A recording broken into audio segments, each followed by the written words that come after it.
Hello, welcome back to Burst Into the Scene, episode number 5, and today we'll be discussing football's highest earners. Hello everybody, welcome back to the show. Thank you very much for listening. Just before we get started, I wanted to make a few announcements.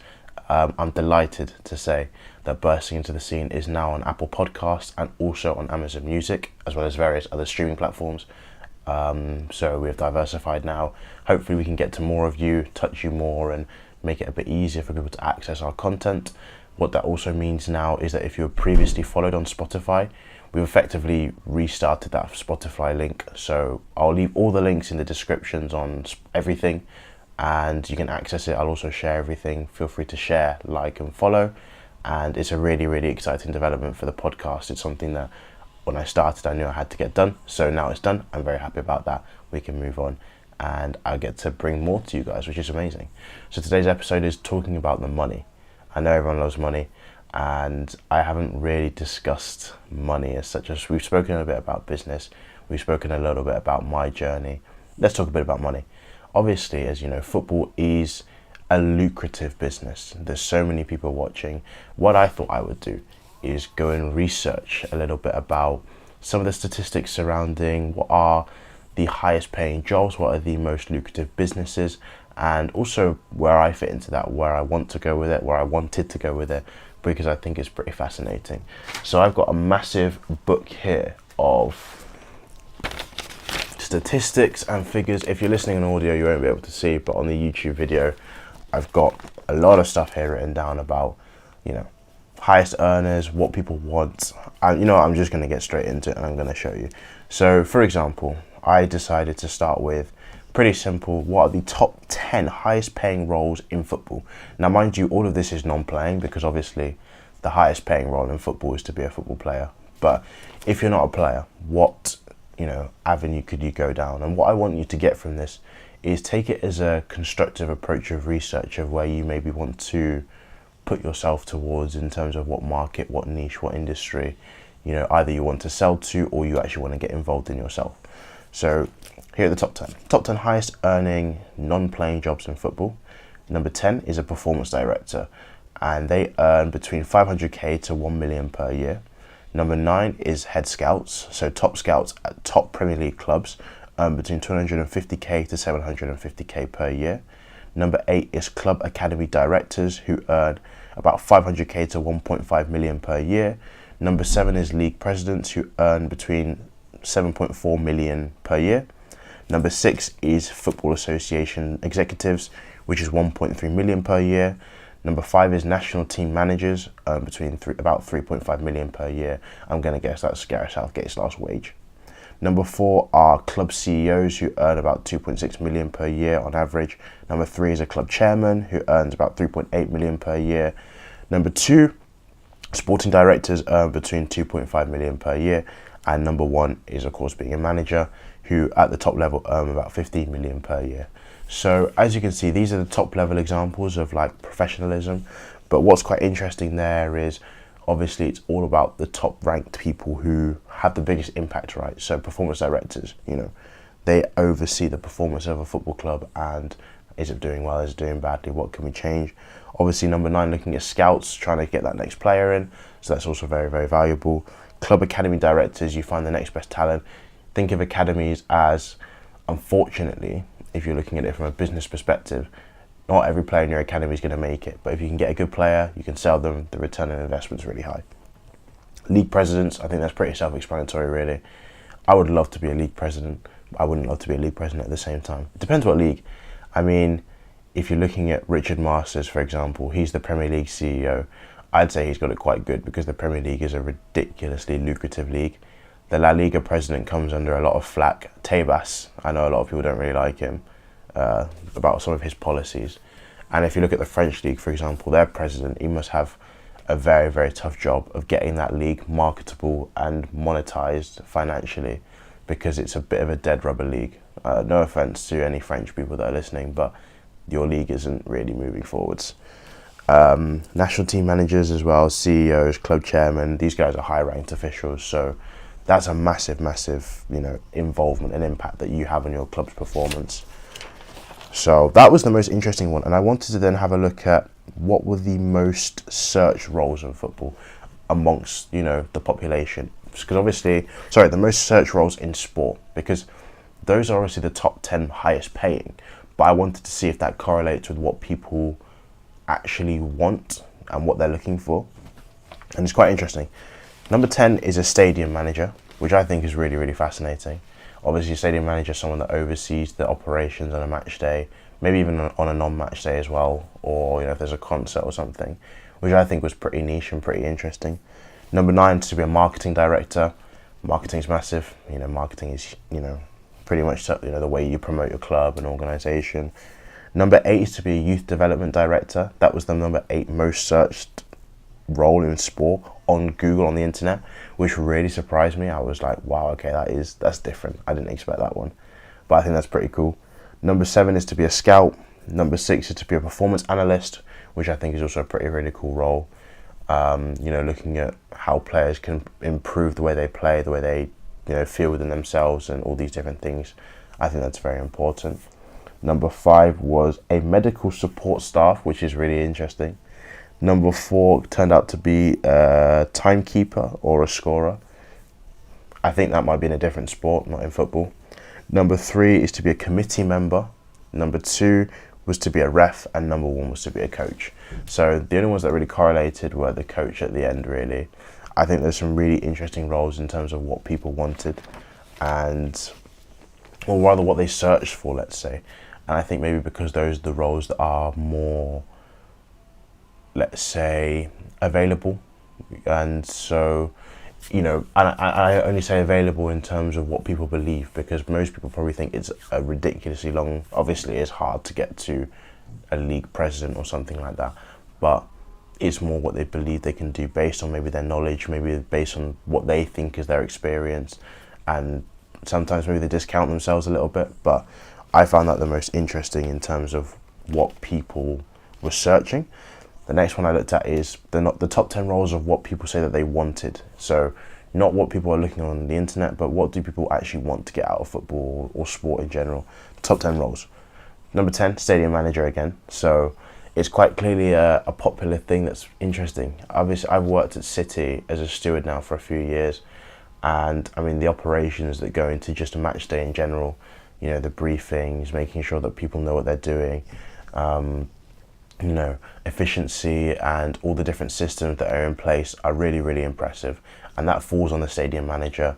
There is a ridiculous amount of oversight on a match day at Manchester City for every single game. It's really impressive. And that's such a big responsibility. When I think about that, knowing that I've worked there and I've been in that environment, I'm like, wow, fair enough. If you want to be a stadium manager, that's a really high level skill. And it requires so much discipline, so much organisation, communication, awareness, interest in being calm, because when things go wrong, you're the focal point of where people are going to turn to. So it's such a high level skill to develop. Number 9 is, again, marketing director. So people want to be in marketing. I think marketing is becoming more and more prominent, as obviously we're seeing it in sports clubs and sports organisations now. Their marketing campaigns are huge, and people want to get into that, which I think is a really good thing. And I think it's a skill that if you can develop, it looks really fun. So for sure, I think that's impressive. Number 8 is to be a physiotherapist. And I would say when it comes to physiotherapy, you don't have to start in football to be able to get there. You can go through different other avenues. I met one kid who wanted to do physiotherapy, but doesn't have an interest in football. And so I said to him, what is your interest? He said rugby. So I said, okay, you can start, going to your local rugby club and working alongside, the members who are there. I'm sure they'd be willing to give you opportunities to learn and hear from the medical staff about what they do. And then you can build and get that interest, get that knowledge. And when you get a bit older, if you decide you want to do it still, then you've got that backbone of, number 1, a soft network, because they know that you want to do it. They might be willing to help you and guide you in the right direction. Number 2, you've got a plethora of experience, because you've taken that opportunity to learn and to be involved and engaged with what they're doing and the skills that they've acquired and how they're doing it.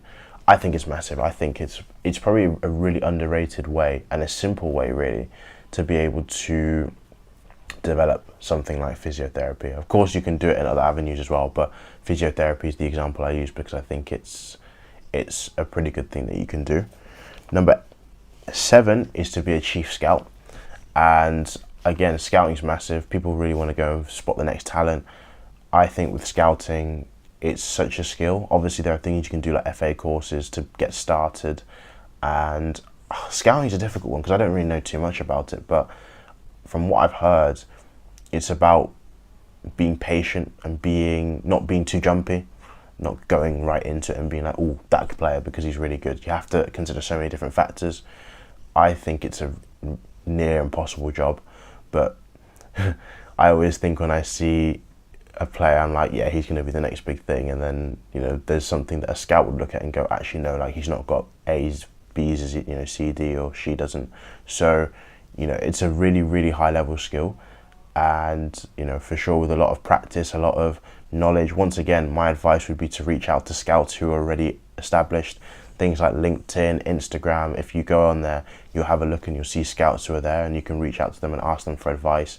What do they look for? What do they not look for in a player? What makes you a good scout? All these different things are so easily accessible now with the power of the internet.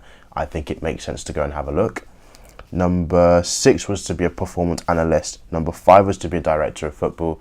I wanted to be a director of football. That's something I really wanted to do. And I think being a director of football is so cool. Like, you're probably at the focal point of just about everything. It's not just transfers, it's obviously player liaison, it's looking after, revenue, not looking after, but overseeing revenue, managing the budget. I think the fun part is, you get to try and go and sign some players and assess the squad and see what needs to be done, going out for meetings and stuff, but it's so much more. And it's a high level skill that, again, I think takes a lot of learning in football. Some directors of football come through scouts, so because obviously they've seen what is required to be a good player, they know whether to sign them or not. So I would say that's something that you could also, go into towards.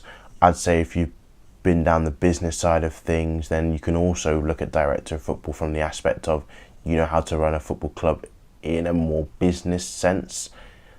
It's such a dynamic role that there's reasons why some clubs have maybe multiple directors of football or technical directors and financial advisors, all these different things.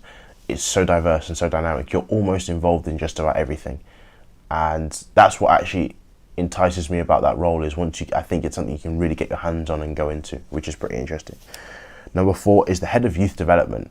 So we have some people who really, really like the idea of progressing an academy, and now if you're looking at the top clubs, Manchester City, Manchester United, Chelsea, Arsenal, even Liverpool, which I went to recently, now they've built such an incredible academy facility.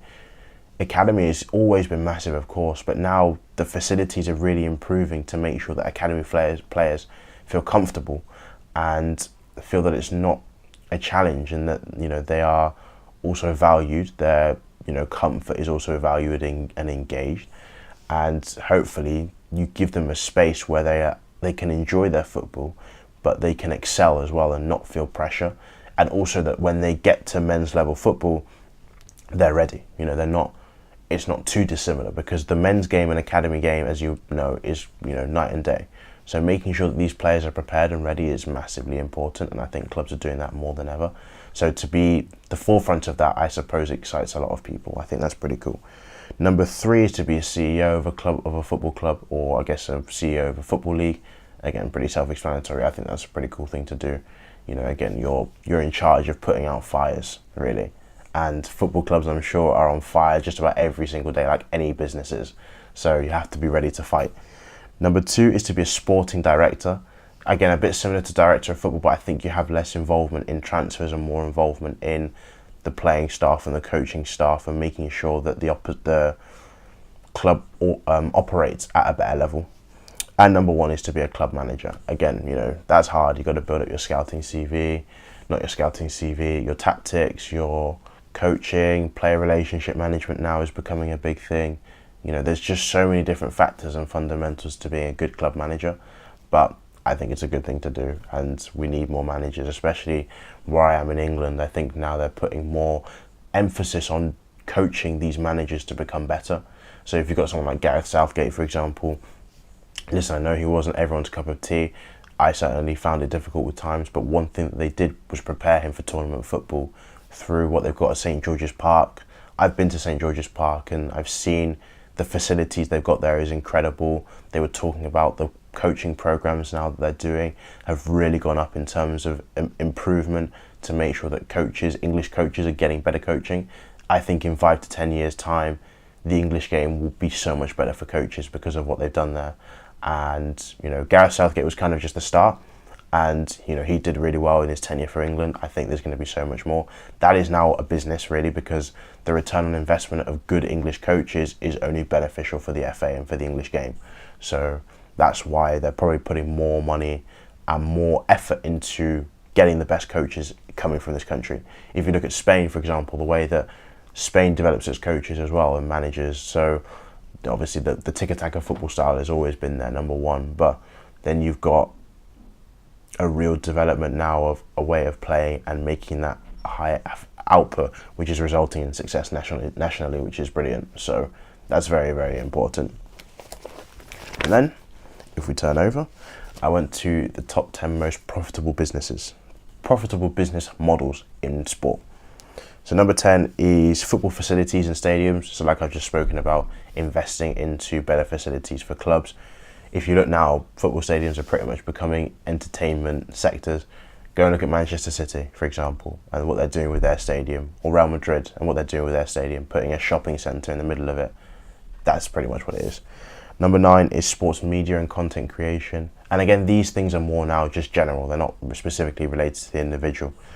Number 8 is sports marketing. So obviously that has a massive correlation to people wanting to get into marketing and being marketing directors. Number 7 is sports technology. This will be number 1, I reckon, in 4 years' time. 100%. AI and tech are huge, and they're only going to get bigger because tech is an advancement. It's a system that makes things more easier, and football clubs, especially performance-based clubs, are always looking for that next bit of advantage. So that makes a lot of sense. Number 6 is betting and gambling. Unfortunately, that's such a blurred line, but it's always been there, and I think it will always be there because it makes so much money.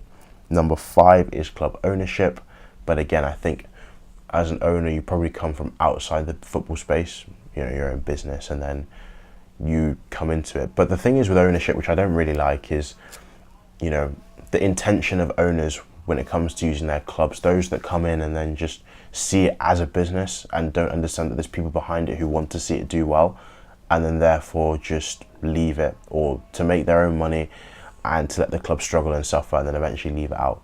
My club from my town, Swindon Town, have pretty much done something similar with the new owner. He doesn't, you know, I think he really doesn't do anything to help the club move forwards. In fact, since he's come, the club's just gone backwards because he doesn't invest, but he's probably making money from it. And, you know, he probably came into it thinking, oh yeah, this is an opportunity to make money, and then he's just now, he'll probably end up selling it up when they get relegated, which is brilliant, but oh well. Number 4 is merchandise. Number 3 is transfers. Number 2 is sponsors. And number 1, the biggest one, television rights. Yes, TV, broadcasting, absolutely insane amount of money. And, you know, just go and have a look at the latest broadcasting deal for the Premier League. It's probably like 500 million, something like that, crazy. Broadcasting is definitely something you should get into if you want to, you know, have an opportunity to not just make good money, but also make a difference. Broadcasting is massive, it's huge. And, you know, one thing that I'm surprised wasn't on there, which is, you know, really shocking in terms of especially what people wanted to do, is agents. And it's quite interesting because if you thought like 2-3 years ago, agents were probably the biggest thing because of 2 people, Mina Raiola and Jorge Mendes. Jorge Mendes, I don't know if you know who he is. These names might be unfamiliar, but he's a Portuguese agent. He's got his own agency, which is worth, I think, $1.4 billion, 1.4 billion euros, sorry. And he has players like Cristiano Ronaldo, Ruben Diaz, Darwin Núñez, a very large contingency of Portuguese players because he's Portuguese. and he makes ridiculous amounts of money. They're all players are signed up to his agency. He's made a name for himself, and now he effectively just lives the life and is probably mates with footballers, right? But the thing is with agents is that it changes in terms of its role, I think, recently. Obviously now you have to also facilitate for the player themselves and welfare, how they're, you have to look after the player, treat them well on a more personal level, because that player trusts you, not just with his life, but with his money as well. He's trying to trust you to get the best deal for him. But obviously you're trying to get the best deal for yourself as well. So you have to really factor in. And it's not about being one of these horrible agents. I think one thing that's not great, in all sports, by the way, not just in football, is agents who give fake promises. I think it's ridiculous, You have players who, it's not really spoken about much, but in Africa, for example, who are promised, a trial by a club, by an agent who says if you pay £500, £600, which some of these people is a lot of money, they then pay, travel, and then agents just leave them in that country with no money, no way to get home, and no trial. It's a disgrace, I think, honestly, in my opinion. And it's something that needs to be probably talked about a lot more. That's also, and these are the people that give agents a bad reputation in general, because not all agents are like that. Agents, obviously, they're selfish by nature, but if you ask a good agent, they'll tell you, yeah, we have to be selfish because the world is kind of against us and we get such a bad reputation. It's terrible. But then you have these sharks. I wouldn't even call them agents, they're sharks who take advantage of, players wanting to make it as a profession. Because the thing is with football, obviously, people who want to make it and sometimes are desperate to make it will do a lot to try and get their way there. And so some people just use that emotion and that desire for their own advantage without helping another person, which I think is just wrong. And, it's something that gives agents a bad rep, which is probably why now also player agents are becoming less and less, in tune. You're seeing now like Kevin De Bruyne recently dropped his agent a few years ago. I think Raheem Sterling dropped his agent because players are just becoming smarter as well. I'm not sure whether agency is something that it'll be interesting to see where it is in 5 to 10 years, because now players are becoming smarter. If they don't have agents, then they have their families, which is another complexity. But the role of a player agent, when done right, is very important because you've got the expertise of business and of football. But I don't know. I think it's something that is a bit of a fine line and struggling. Because the great stories are great. Look at Mino Raiola. That man made £24 million from Paul Pogba's transfer to Manchester United. 24 million just to him alone, which is ridiculous. The money there is crazy, but then he got a bad reputation for being a snake or being, trying to rip off Manchester United fans. Manchester United, I say because he had like Ibra as well, or ripping off the clubs at the interest of his player. But you have to think about it from his perspective as well. I'm not defending agents who are snakes, but I'm saying like he's got a due diligence to look after his player and get the best deal possible for his player. And also he's a human being himself. He's got to look after himself, right? So I just think there's a lot of perspective around it. It surprises me that it's not number one, because the thought really is you get to work with footballers, you get to do transfers, you get paid a lot of money. Especially the way that it's reported in the media, that agent fees. You always hear that they come up with massive numbers and his agent said this, his agent said that. They're so involved with it. But the reality is it's a hard profession to get into. And I wanted to be an agent when I first started my journey in football. I was like, yeah, I want to be an agent. That's exactly what I wanted to do. That's why I'm talking about it. And within maybe like the first 2 months of when I went to uni, one of our lecturers told us like the reality and the numbers and how difficult it is to get into, and just the reputation that you get. And I thought, I'm not so sure about that. I don't think people would like me very much. But it depends on what you want to do, and it depends on where you want to get to. I think is really, really fascinating. But as you can see, there's so much money in football. Football is, and sport is always going to be a lucrative business because it's emotional. It's not about, people don't invest into their sports teams because they want to see that team generate revenue. They invest into their sports teams because they love their sports teams. They want them to win, and it gives them a good feeling. And something you can never replace is emotion and feeling, which is beautiful. You have to account for that. That's why you get, unfortunately, people who come in and take advantage of that as well, and they make loads of money from it. But moral wise, is it really the right thing to do? It's questionable, but it depends on the individual, because for them, they might argue, look, I'm just doing business. I personally believe that sport is, I think you have to consider the consumer. You have to consider the people who put a lot of their money and a lot of their time as well to following their sports teams, to investing in shirts, in merchandise, because they're customers. If you look at it from a pure business perspective, right, and let's break it down, the business is the club, the organization, and the consumer is the fans, right? At the end of the day, fans, unfortunately, myself included, we are consumers. This is how football clubs look at it, by the way.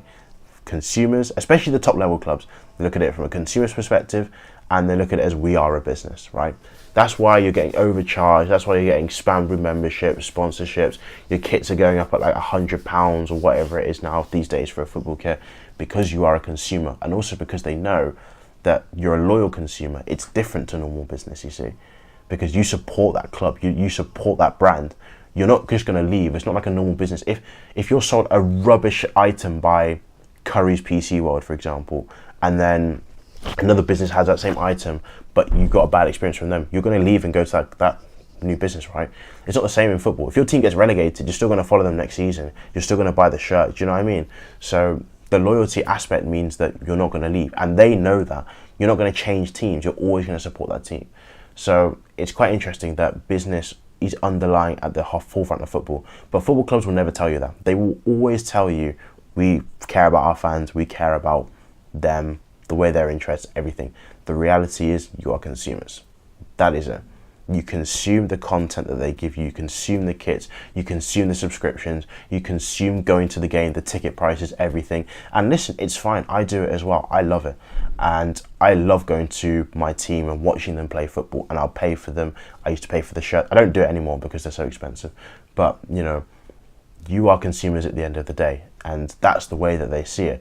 And unfortunately, that's the way that the football industry is going anyways, in terms of there's just going to become more and more things. That's why I think the Super League is going to happen in football, because they don't care. They're not interested in, if they're going to see if this can make the most amount of money, this is where we're going to go.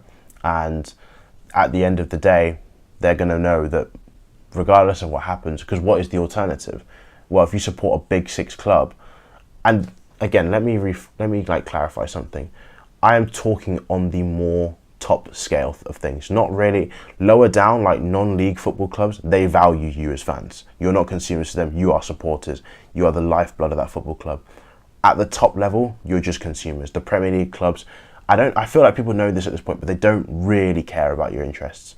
They care that you come every single week. They care that you invest and pay money. And I mean, it's quite interesting, some of the models. Maybe that's for another episode, in terms of how maybe you get bracketed and how you get categorized as a football fan, as a football supporter, based on where you are, based on going to the ground, and doing a deep dive analysis into how they perceive you in that way, because I think that's really interesting. But that's for another day, probably. For today, I think I'm going to wrap that up, and it's something that I really enjoyed doing. I'm going to probably do a few more of these in a bit more detail and give you guys a full insight and scope. There's money to be made in football, and the way that it works is that money grows on trees. So they enjoy that. Thank you very much for listening. I shall see you in the next episode, which will come out soon. I will be more regular. I've been away for a few days, so that's why it's probably been a little bit up and down in terms of uploading schedule. Once a week is what I'm planning to do, and with a few bonus episodes in soon, and interviews with guests are coming soon. I cannot wait to bring this to you. I'm so excited. Thank you very much for listening. Take care, have a good day, and I'll see you in the next episode. Peace out.